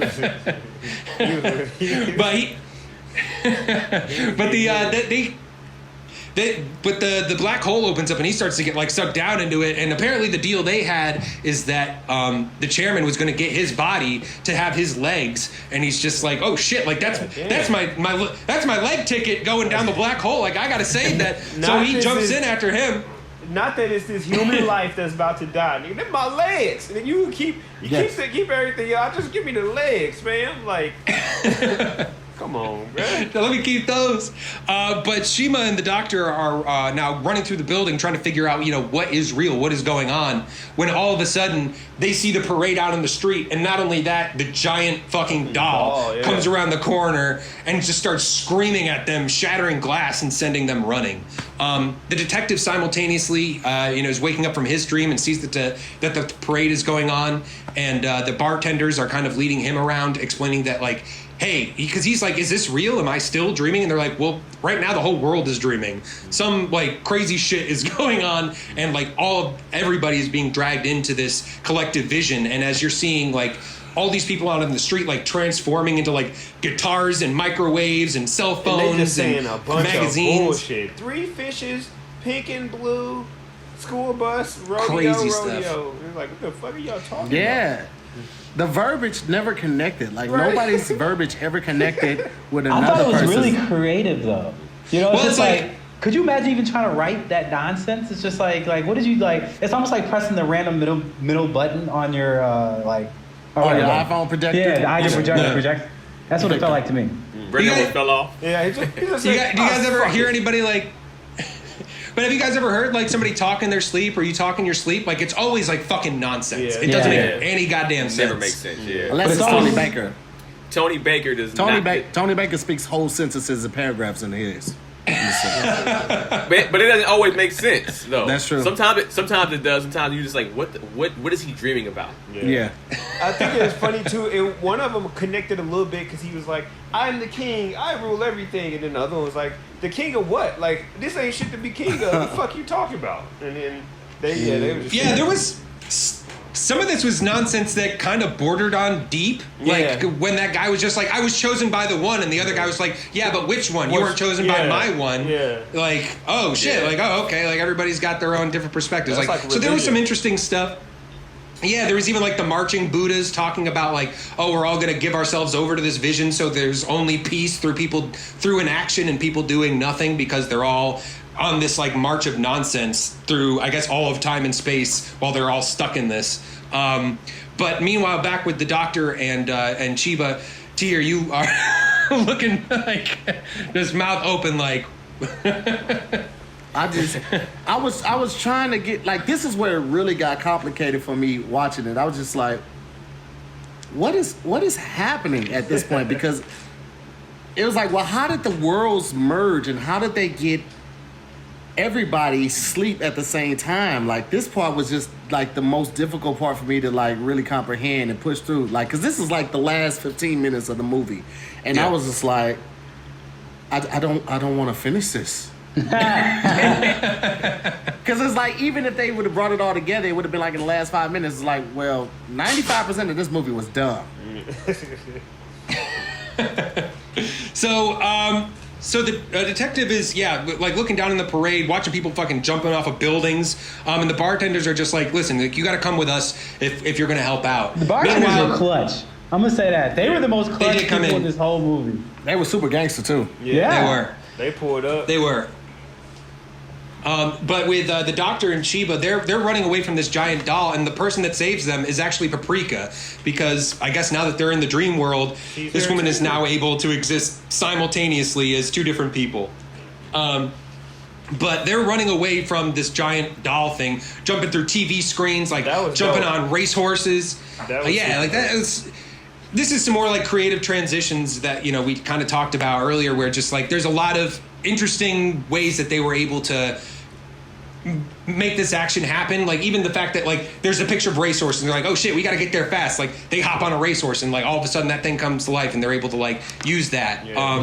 But they're trying to run away and meanwhile, right as the doll's coming around the corner, it's actually Tokita that comes around in his giant robot form and blasts her with a bunch of missiles. And Paprika's kind of turns the analytical scope on Chiba at this point, and it's just like, kind of like, what do you want? Like you're working so hard to figure out what everybody else is going through that you're not acknowledging like what you're going through, your own wants and desires. And at the end of the day, that's Tokita. Like that's that dude right there. Like you clearly have feelings for him that you don't want to admit for whatever reasons, because you're denying yourself your own vision, your own fantasy, your own pleasures.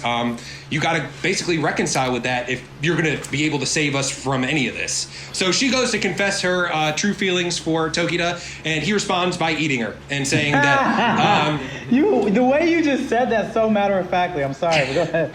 And he's just like, well, this is missing a little paprika. But speaking of paprika, pun too when they did that, I was like, oh, need some spice. Need some spice.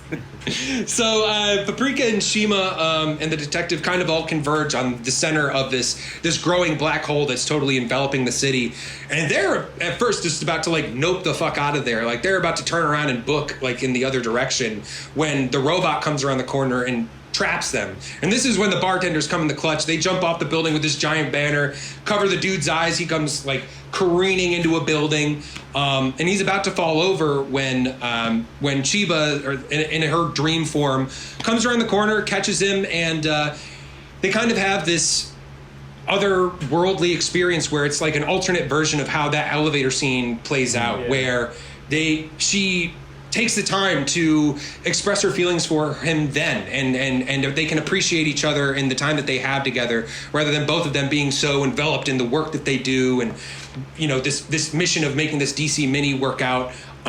They never took the time to appreciate each other and the feelings that they had for each other. And so that Rob, real quick, so she liked him? Yes. Yeah, that's not the impression I got, but apparently so.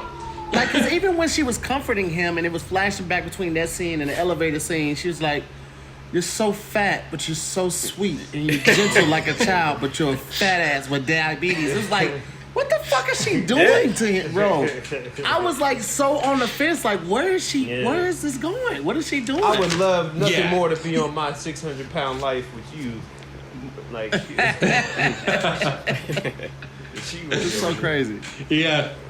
She was, but as they're kind of coming to a reconciliation, the chairman in his new dark form, now with legs, emerges from the black hole and is just, you know, he's on a power trip at this point. He thinks he's mastered both worlds, mastered the dream world and now this one, and he's just like, we're all basically going to fall into my nightmare and I'm going to rule all of this. And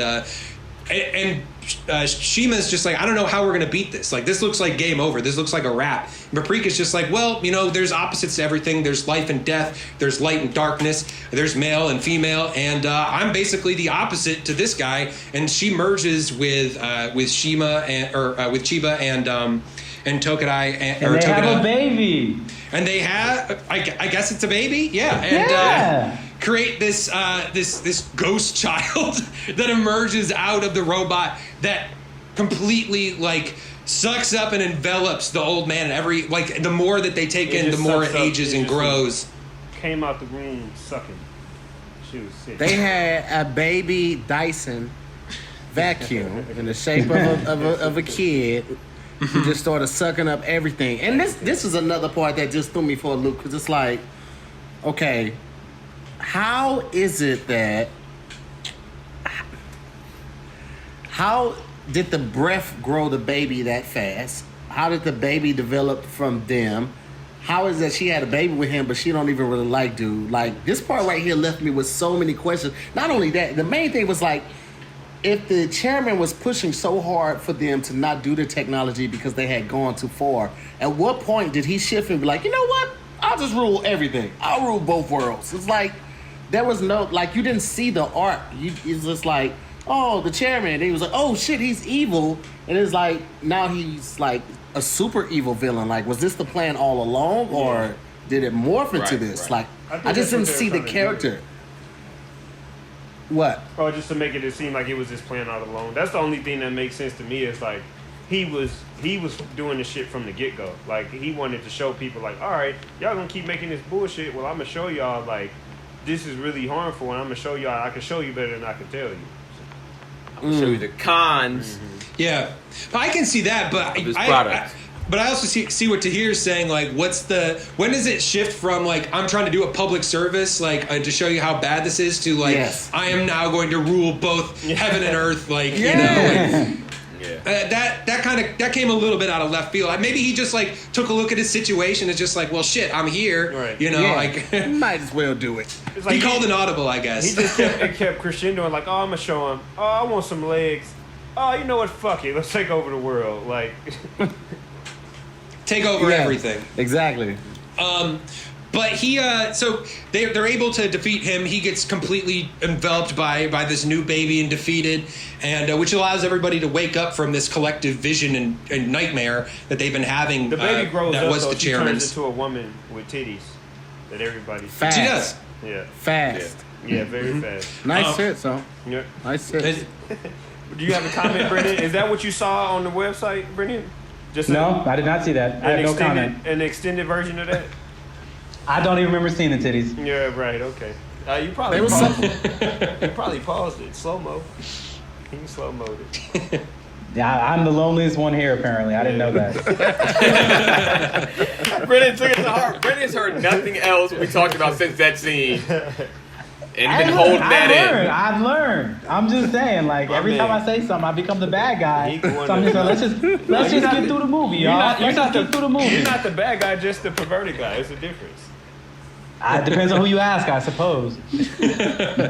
So they all wake up from the dream. I don't know if this is sometime later, but Chiba is with Tokito when he wakes up, and they're able to express their feelings for one another. She holds his hand. They're ready to move forward. And outside, the detective is talking with Shima, and he's also resolved his guilt, and talks about, like, I didn't get to live out the dream that I had when I was a kid, but I've kind of realized a different dream, and that, like, my buddy and I were making this movie about being police officers and what a big adventure that would be, and that's what I became. So I got to live out the dream of that particular movie, and so in a way, I was able to do something still connected to my friend, and like he's able to come to terms with his decision, the path of his life, and where he's going to from there. Because his friend shows up right in the window and is like, "You did it," and he's like, "All right. You did it." Yeah. Exactly. And he goes to his office and he goes to the website and enters the bar one last time, but Paprika's not there. The bartenders are there and they say they have a note from her that she left for him. And she tells him that, Tokita and Chiba are getting married. She's taking his last name, and she recommends a movie, something called Dreaming Kids, that he should check out. And as he's walking home from work that night, he goes to the theater. I thought this was kind of a cool little Easter egg. All the movie posters that were there were all the directors, all his old movies. And the last one is Dreaming Kids. Interestingly enough, the movie that he was working on that he didn't finish was called Dreaming Robots. So that may have been like a working title for the next movie he was working on. But the movie ends with the detective buying a ticket and ready to have another fantasy. And that's the end of Paprika. Okay. All right. So we do to here is we talk a little bit about it. We give everybody their individual spot, and then we give a rating out of from 1 to 9,000. 0 to 9,000. 0 to 9,000. Yeah, that's important to specify. Yeah, 0 to 9,000. And 9,000 being from Dragon Ball Z. 9,000. You know what? Do you know about that to hear at all? Like the 9,000 thing at all? Have you ever seen that? Oh, okay. Well, it's just like a really intense it's a really intense scene in Dragon Ball Z where I believe like they have these called scouters that read power levels of the different opponents. And there was one time where Vegeta read, I think, was it Goku's power level? When he was first showed up to fight Nappa. Goku. It was Goku's when he showed up. Yeah. Yeah. So Goku shows up, and then Vegeta has a reader, and he's with his homie, and then it's just like they're like, "Well, come on, what is it? This guy can't be that powerful. Read his power level." And then it just starts like you see like, and it goes up, and he just takes it off and just breaks in his hand. He's like, "It's 9,000!" Like just like loses like sounds like the highest thing in the world, and so that became like a GIF kind of thing that in the anime community is just like it's such a poke fun of thing that everybody kind of does in the. It's 9,000. Like what? Over 9,000. So yeah, who wants to go first? Keenan. I vote Keenan. Okay. You don't have to. I was gonna say you. I was gonna say you because I have a lot of stuff to say. I was gonna say you because you ain't been saying shit. He was so disrespectful I'll go that first. you said it was him. No, that's fine. I know he did look disrespectful. I can't believe you say this about me. I am the one who starts the power up of this show, sir. So I watched Paprika this morning. Is when I saw it, and I have felt weird for the rest of the day. I'm gonna keep it real. Like, I have been in a different emotional space because of this piece of content. It definitely changed my mood, and it changed the way that I was viewing myself in the world ever so slightly, and I don't know if I like that. I don't know if I like that because it was so weird. This movie was so weird. Like, but I also get the feeling when watching it that this is exactly the effect the director wanted to have. Like, this movie is too well done for it to be like, well, they messed this up, or this wasn't intended, or even just looking at how it, like, expertly well done those transitions are, like, or any of the things that are done in this movie. It's like every moment, every frame of this movie was very, very specific, very, very detailed, and very, very on purpose. And so I can't say that I enjoyed the movie, but it was like I couldn't really look away from it either. You know what I'm saying? Like, I wasn't like, yo, this is dope, I'm having a good time, but I was watching it like Tahir said, that face the whole time, just like, what? Yeah. Okay. I was waiting for one thing to connect it, and I never got that. They just like, it's like if somebody was doing a puzzle, right? Mm. And it's a 5,000 piece puzzle, and they're slowly turning over the pieces, and they're putting them in the space, but they never actually connect the pieces. So like when it's done, you see the full picture, but it's still a lot of gaps in between each piece. What an analogy! Oh my God! All right, that was that's what that movie was for me. That was such. I don't have shit else to say. Like, wow. Fuck. Give your score. Yeah, I know, right? So I'm trying to think. So like, I will say those I could not look away from, specifically the transitions. Because I knew I was looking for them. You know what I'm saying? Because I had seen that thing I had sent you guys before, I was looking for the transitions to see if there's any more that I didn't already know about. And this movie had some of the best editing and transitions between reality and all these different things. Like, blurred those lines in a way that I have not experienced in another piece of content. But also did it artfully. So it wasn't like, yo, these are blurred, it's like super confusing and dumb. It's like, you watch this movie for the second time, you know exactly what's going on, and you're just like, I feel like this is a movie, the more times you watch it, probably the more you appreciate it, and the more you see. Because even if looking at that parade of things that were in every one of the dreams, and all the different kind of things, I'm sure there's meaning to like everything in this movie. And I'm not one that's gonna go back and do that. But I do see the value in that. So for me, because of I can't look away from this and the obvious attention to detail that went into this, but also like my not enjoyment level of it, because I was just like, what the hell is happening the whole time? I'm gonna go with like a 5,800 out of 9,000. That's where I'm at. 5,800. All right. You want to go ahead next year? Or you want to have Tahir go last? I will say that I think that my rating will go up if I watch it again. I can go next. This movie, for me, aside from the analogy I just gave to it, the best part about it to me were the art, the transitions, and the consistency. Like, from beginning to end, the artwork was amazing. Like, even one of the things I was most impressed with is the continuity of it. Like, when the fat doctor Tokido. Mm-hmm. When he Yeah. turned into the robot and they put the band over his head and then he turned and smashed into the wall. The and elevator? Then, well, no, not the elevator scene.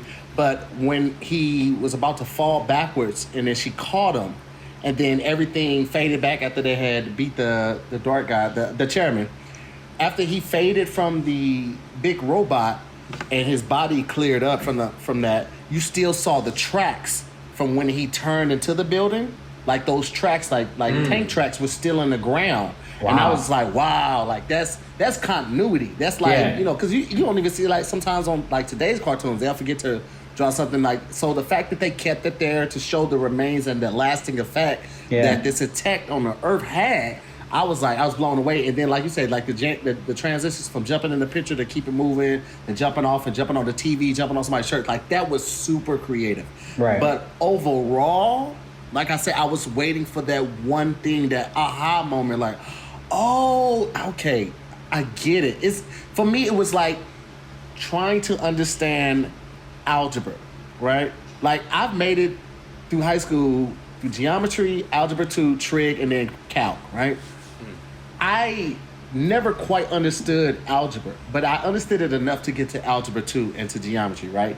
But I don't have a good grasp of it, right? Like, when I see it, I can spot it, but it doesn't connect. And that's what this movie was for me. Like, I saw a lot of dope things, a lot of imaginative. There it is, guys. Wording is hard. Wording is hard, y'all. I was doing so good. You really were. You were doing great. You were doing great. You were doing great. I don't want to This finish. is your monologue, bro. It's all the time for his monologue. I don't Wait want to for finish it. no more. I don't want to finish no more. We gotta get your What's your rating. rating? What's your rating? Man, I would give that shit a smooth 3,900. Woo! Damn. That's low. Okay. Yeah. That's being generous, because I was gonna give this shit a 0, but the only thing that saved it was the artwork, the continuity, and the imagination that was put into the movie. But other than that, man, that shit's warm. It was daytime booty cheeks at a strip club. You know it's not the best. Daytime booty cheeks. That's the worst shift. Yeah, this is the worst shift. It's dead. All right, go ahead, Ice. I think for me, it was really style over substance. You could tell that he was really getting in his bag and feeling himself from a visual standpoint. And he was just like, I just want to do fly shit with animation. I don't really give a fuck what the story's about. And I think that's what he did. And he executed on that. I think he did some really phenomenal stuff with the animation and with the editing, with the sound. The sound was really good too. I feel like for it to be an hour and 45 minutes, like, it really didn't justify that runtime. I feel like it could have did a lot with less. I think even if you push it to maybe a 90-minute movie, it would have hit harder. It's an hour 30. It is an hour 30. It is an hour 30. Okay. Oh, you're right. So I think even if less than that, I don't know what I saw that it said. I thought the runtime was longer than that, but I guess it felt longer than what it was. I think if it would have been just a straight up hour, then I think it would have been a shorter, a better movie. I think too that it as much as I wanted to care about the characters, I didn't. Like, I cared about the fat dude because they just kept roasting his ass. Like, I think that was just funny. But Paprika was cool, but her counterpart, they made her so different from her and so, like, bland that I didn't really give a fuck about her. I really didn't give a fuck about the dude in the wheelchair, the dude that envied her. Like, everybody, like, I really didn't care about the characters as much. But yeah, it's just big, super style over substance. The story that they were trying to do, I get it, but I think the execution just wasn't there in the long run. So yeah, overall, I give it like a 5,500. Paprika's outfit was trash too. Yeah, Green pants, that red shirt. Shit was trash. Get on our fashion sense. That shit was trash for her to be the girl of somebody's dreams. Yeah. I was like, man, shut the fuck up, man. Bitch basic as fuck, boy. Bring that ass here. Yeah, she was. Rob, how you feel? So I did essentially watch this twice. And I definitely looked up some other stuff to try to understand it. Because just like you guys, like, I finished that and I was like, all right, I think I got most of that. But, like, I had to look up more shit to, like, feel like I understood it better, especially even just to go through the story with you guys today. There were things I enjoyed about it. I enjoyed the concepts of, reality versus fantasy, and the idea that, like, a lot of the bad guys are all very invested in their fantasies, whether it's Osadai going after, Paprika, or it's the chairman, wanting the legs, or if it's even Hoshido or whatever his name was going after the man of his dreams there. And the good guys are very much like work-centric. You've got the detective that's like all about his fucking, case that he can't sleep. You've got, the doctors that are all, working on this device that is now, because of that, they're sacrificing their personal lives. I think there's some interesting things there. But just like you guys said, I didn't really care about the characters at the end of the day. It was one of those things where it made me think, but it didn't move me at all. Like we algebra. Yeah, I finished the movie. My fiance watched it with me, and we finished it up, and like we had like a deep conversation for like a few hours, like just kind of talking about the things that it was about. But like one of the things that I even the first time watching it, there's a moment when like Paprika first, like when she shows up in the real world, and they're like, Paprika, what are you doing here? And she's like, no time for questions, we gotta go. And I'm like, well, that's the fucking movie. Like, no time for questions, we gotta go. Like, so. I can appreciate that there are a lot of big ideas here, and if you're into more, stuff that you're just like, hey, I want to talk about, some abstract thoughts and some really deep stuff, and kind of get into like absurdism and stuff like that. Maybe this is for you. I don't know that I could necessarily recommend this to somebody, but I guess I'm glad I watched it. Yeah, for sure. The animation, like.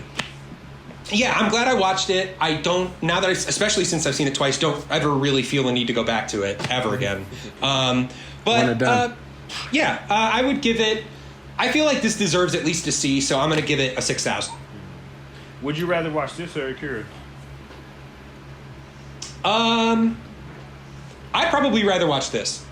Yeah, I'm with that actually. I'd watch this again and watch Akira again for sure. Yeah.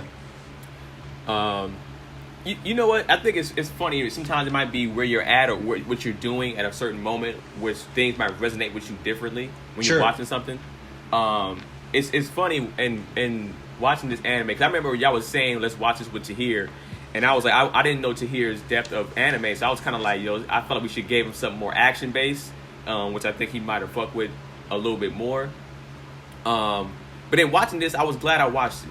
I'm reading a book called The Power of Now, and this shit kind of, I guess, goes with this kind of movie, to be honest. Like, with how your thinking is, what's reality, what's not reality, and shit like that. And I think there was a line that stuck with me when she was sitting in that little, when you had to Google that, when you Google that spot, whatever, Brennan. Yeah. And they were sitting in that room. She said pretty much what this is. She's like, the internet and dreams are very similar, in their areas. Because they represent they represent where the conscious mind gets to escape. And I was just like, that's real. Like, the internet is the same way, in the sense of, like, we go there, a lot of us are not the same person on the internet. We think we can holla at a chick that's way the fuck out of our league, and we do it with confidence. You know what I'm saying? And that's what kind of a dream is. You have this different level of who you are in a dream. So I still was confused as fuck too, so I did what Rob did. I went on YouTube. When I'm confused as fuck about a movie, whether it was like Get Out or like Us and shit like that, I always look up like, what did this really mean? The version of this, and they kind of say not confused for Get Out, but there was like a lot of like Easter eggs and different things in there that meant things that most people miss, and because it was levels to the movie. But I will say, when I watched this video, it gave me a different perspective too. My score was lower at first, and it kind of bumped it up because, like I said, reading the book and what I'm kind of like, I guess where I'm at mentally too. And it was saying just like Paprika is about a movie, and dreams are a way for us to escape our mundane life. So pretty much it's like we need movies and we need dreams because we can't stay in reality too long because we'll fucking go crazy. But also too, you can't be in your dreamland too long because you'll lose what reality and what you love about reality. And I was like, damn, that's fucking deep as hell. You look at people when the movie Avatar came out, not the Last Airbender, But when that Avatar movie came out, bro, like, I remember niggas being like, man, I don't even want to come back to the real world. And I was like, God damn, that's how good that... I still haven't seen it yet. Avatar is garbage. But they said that's how good the movie was. And this is what just kind of reminded me of was that, yeah, I didn't never heard that it was garbage from anybody, but it has made me realize, like, okay, we all need that escapism. Whether it's like people coming to a comedy show to get escape, you know, as Tahir, myself, and Ice, we're all comedians. People come see us and just get away for an hour or two. And then they go back to life. But they always appreciate us saying thank you for that. They get to escape their reality. And so for me, that was like, that's where the movie got deep. Mm-hmm. It's not my top style of animation. As y'all know, I'm more action type. I'm with Rob in the sense of I gave it like it was lower than the 6,000, but I had to bump it up to 6,500 after watching the videos and kind of like where it was for me mentally. So I gave it a 6,500. And that's a good point you made. On made. The deepness of it.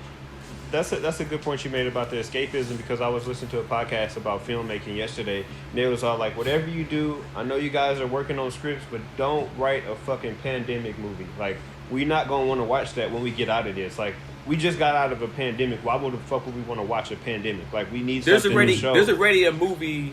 Yeah, there's already a movie that has a coronavirus in it. Yeah, so it's like, already out. It came out before. Damn. So yeah. So like nobody's gonna want to watch something about some shit that we just got out of. And they was talking about like how the Great Depression, the movies during that time didn't reflect the time that was going on. It was about being loving everybody. Everybody's rich. Everybody's hanging out. And it's like, bro, this is the brokest the country has ever been. But it's like, you gotta change the time. You gotta change the thinking. Yeah. Yeah. So it's not my style. Would I recommend it? I would definitely recommend it because I like watching it. I was like, God damn, the influences of this movie from Inception. They said Black Swan. Yep. Yeah, Black Swan. I think this movie could have been Perfect Blue is more Black Swan. Yeah. Perfect Blue is more Black Swan. I apologize. But this, I felt like this could have been Inception before Inception in the sense of making this a live action. Oh, that's still a possibility, by the way. That's on the table. Is it? That's on the table. But It's Inception is so much like this movie. Like it's so much like this movie that it's like it'd be kind of hard to do. Especially for people. People in America. I think we might be saying the same thing. People in America are probably gonna be like, it's a ripoff. Yeah, they got it from this. What the fuck is this? Yeah. I wouldn't want to see the live action of this, to be honest, because it's like I don't know how they would do it better. Like, to be fully honest, like what you gonna bring to this? I mean, it would have to be a different script. It would have to be a different script and a different plot, because this would not do well at the movies. Like Inception was done so well because the plot was great. There were a lot of twists in it, and then you saw how it all came full circle from the beginning to the end. Like with the business owner being old and catching Leo and all that shit. Like it all came full circle at the end. This at the end, it wasn't even like a semicircle, bro. This shit was a squiggly lines and a couple twists, and then it's just a hard stop. You like, what the fuck? You at the movies? How did you get to the movies? What did I see, bro? Like, so I don't know. I wouldn't want to see this as live action unless they got the right producer and the right director and the right script. I mean, we talked about it in the piece that you sent, that he uses stuff that you can do in animation that you can't do in movies. Like he doing 0.8-second cuts. You can't really do that in movies. He's making, like them throwing the bag and doing the shirt. Like how that would be so fucking hard to do in live action that it'll like that's the strongest part of everything that's synonymous around what we're saying is the strongest part is the editing and the visuals and how it's transitioned. They wouldn't be able to do that in live action. They just don't have just not there. This was just a dope ass tutorial for whatever program they use. Like that's what this was. It was an extended tutorial for how to get the maximum out of this program. Everything else is like what? Yeah. So let me ask y'all a quick question. Then would y'all give access to your dreams? If this is up for debate, would you give people access? Would you give people access to your dreams? I think it depends on context. Rob. It depends on context. Not any context. Right. Not any context. No way. For me, it depends on context. The answer is probably not. But again, it depends on context. What context would you want somebody to give you your dream? I don't know all the contexts that possibly could happen. Like, let's say if I became addicted to cocaine I've tried everything that I can't get off of it. My life can't get straight. And they're like, yo, we got this thing that might be able to access your dreams and help you. Do you want to do that? I'm like, last resort effort? Sure. You know what I'm saying? Stay on coke. Right. I'm a pervert, so my answer's gonna be no. No, every I don't want time. nobody in my. Because then it's like the pervert. wrong person. I'm with Tahir on this. And then it's just like you don't want that shit. You know how the internet is. Your shit. You know how much safer? You know how much safer sex would be? What? Because we just all have dream sex. But here's the thing though, and that's terrible. Because there's an episode of Black Mirror where they kind of do that, where they kind of have the dude recorded they recorded like other sex partners, so they always go back to that. Hell nah, that's number one. I think number two, you can't control what you dream about, so you might dream about some shit that you don't want nobody else to know about, exactly, or go into your mind and them using this shit against you, like in a sense of like, I think it was Minority Report, where they kind of be like, yo, whatever you're even thinking about, we can get into that. That's where this is going to go to. Yeah. So get the fuck out of here. I've had dreams about doing some wild shit to people in a violent way, but it's just a thought. I would never go there physically. And the thing about it too is like it's like the internet. Like all this stuff is connected to the internet. There's next thing you know, your dreams are leaking online. And you know us, we comedians like to the cloud, nigga. In the middle of a roasting session, like it's bad enough that we already got shit on each other. Your dreams get out, that roasting session is gonna be fucking nigga, shut the fuck up. You eat midgets' asses. And it's like, nigga, what? Like it has shut down everything. I told you that in confidence. Right, like I saw your dreams online, nigga. I know what you like, and then like that's it. And that's just on a microscopic level. Like that's just your boys roasting you. And you try to go for a job, and they're like, oh, okay, you want to be an FBI agent? Got it, check. Oh, well, tell us about this time where you fucking was the next Columbine. Like, come on, what's that dream about? And it's like, yo. Yeah. So, Brennan, I stand by what I said. So I think that's a... Look, you I asked me a question. You're right, I asked you a question. You asked me a question. I gave you an answer. And I'm happy to disagree. I don't see the context, but all I'm saying is I'm not going to give an absolute to something I don't have full information on. So, you know what I'm saying? Like, I said probably not. I can't imagine the situation where I'd be like, hell yeah, get up in this brain. But at the same time, you know, you never know. You never know. If you asked me 10 years ago if I would be on a podcast, I probably would have said never. But that's you know what I'm saying? But podcasts don't have. I'm about to say that's a very bad comparison. That was a terrible comparison. I'm just saying. All I'm saying is over time, shit changes. That's my point. No, that was terrible. Yeah, well, you know, again, thank you for your opinion that I didn't ask you for. All right, well, we want to know your opinion out there in the world, so let us know in the comment section. The question I just asked, but I forgot what I just asked, so answer that question. Would you allow the dream inception to happen to you? Would you allow a dream inception to happen to you? But also, too, what is your ranking? What is your score of this movie? We know this is considered a classic, and this is considered like an innovative type movie. So we're going to probably get killed for giving our scores to this in such a low manner, especially probably Tahir for giving that 39 hundo. He don't give a fuck, though. I can tell in his face. He's like, fuck you, fight me. I got a whole field of fucks. I've been harvesting for the past 3 years, and guess what? I'm not giving one. I'm going to keep this fuck, because it ain't worth it. Right, so, I was going to say shout out to Tahir for being here, man. Thank you a lot. Yeah. Thank you. Also plug your show again, man. Go ahead. Just check out Word and It's Hard on my YouTube channel, youtube.com/Tahir More. It's a lot of fun. A lot of great guests are coming. Man. One of the funniest new shows out on YouTube, it's man. So funny. It's so funny. It's great. It's really funny. Thank you so much. I appreciate it. Go ahead and drop yourself, Brennan. Yeah, I am at Mr. Producer Face on the gram, and I beat Tahir More and Simon Says. Oh, you did? Oh, yes, I did. I beat Tahir in that. He's a monster at that shit. He was. Wow. Yikes. Wow. Tahir isn't saying nothing either. That happened. I can't deny that it really happened. Tahir's like, it's on video. It's on video. I can't what am I going to say? Like Simon Says. Yo, Tahir is a beast at Simon Says. It's basically like extreme Simon Says. It's ridiculous. It's tough. It's tough. It's a tough thing. Yes. It took a lot. It took a lot. I had to watch like 10 people fail for me to figure out how to do it. I watched 10 people fail and still failed. I ain't gonna lie. I gotta it's see not an easy thing to do. I ain't heard of it like that. Extreme Simon Says. It's very intense. Yeah. Go ahead, Ice. Drop yourself. Yeah, you can find me on ice.mcgowan on everything. Rob, drop yourself. Yeah, at RV Danger on Instagram. I am Keenan Baker on everything at Keenan Baker. Also, shout out to Anarchist61. He bought one of these shirts. Your story matters, man. So I appreciate you, bro. If you want one of these shirts, just hit my DM, slide in my DM. I'll shoot you the shirt, and you might get a little extra goodies with it also. And shout out to our special guest Tahir. Go ahead and drop your stuff, brother. Hey man, it's at Tahir Moore on all platforms. It's TAHIRMOORE. You know what I'm saying? Make sure you follow the homie Tahir. Watch his show Wording. Wording is hard. We thank y'all for tuning in to another episode of Animeshun. See y'all next time. We out. Peace.